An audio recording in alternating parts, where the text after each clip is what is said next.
हिंदोल रे पुणी फुटी गोली बीच रास्तार स्पष्ट दिवालोकरे जड़े युवक गुली करी हत्या करिछंती दुर्बृत्त। हत्याकांड पछरे राजनैतिक शत्रुता थिबा पुलिस संदेह करिछि। मृत युवक बालिमी थाना महालुंडा ग्रामर त्रिनाथ साहू पुओ सुभाष साहू।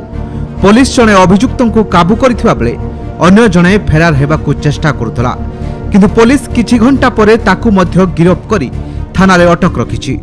सूचना मुताबक गत कौनसी कामरे हिंदोल आसी घर को फेरुथिले सुभाष।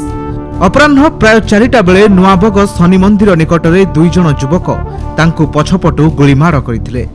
सुभाष को बाम पार्श्व छाती रे 2 राउंड गोली बाजिथिला। घटनास्थल रे ही से टळी पड़िथिले। गुली फुटाई अभियुक्त माने पळाउथबा बेले स्थानीय लोके सेमानकू गोड़ाइथिले। अभियुक्त माने जंगल भितरे पसि जाइथिले। परे पुलिस और स्थानीय लोकंक उद्यम रे सेमानकू काबू करा जाइथिला। मृत सुभाष महालुंडा जल विभीजिका विभाग रे सदस्य भावे काम करुथिले। गत निर्वाचन रे से बीजेपी दल को समर्थन करुथिले, तेणु तांकू विभिन्न समय रे धमक आसुथबा से कहिथिले। एपरिक निर्वाचन समय रे तांकू टंका नै चुप बसिबाकू कुहा जाउथबा तांको बंधु थाना रे प्रकाश करिसंती। हेले सुभाष सेथिरे राजी होई नथिले। सेथिपई एही हत्याकांड घटिथिबा एबे अनुमान करूछि पुलिस। पुलिस शव जबत करी व्यवच्छेद निमंते पठाइछि।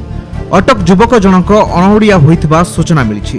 तेणु सुभाष को हत्या पाई केही सुपारी देइथिबा एबे ढेंकानाल रे चर्चा होउछि। स्पष्ट दिवालोकरे बीच रास्तार युवक को गुली करी हत्या करा जिबा घटना स्थानीय अंचल रे एबे ककुआ भय सृष्टि करिछि। सप्ताहक भितरे हिंदोल रे एहा द्वितीय गुलीमाड़ घटना।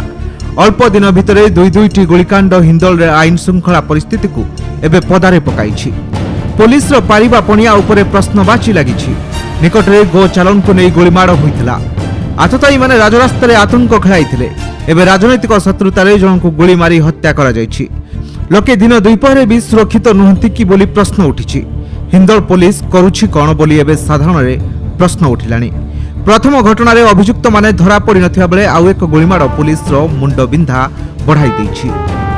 ढेंकानालु चरितार्थ शतपथीଙ୍କ रिपोर्ट, कलिंग टुडे लाइव।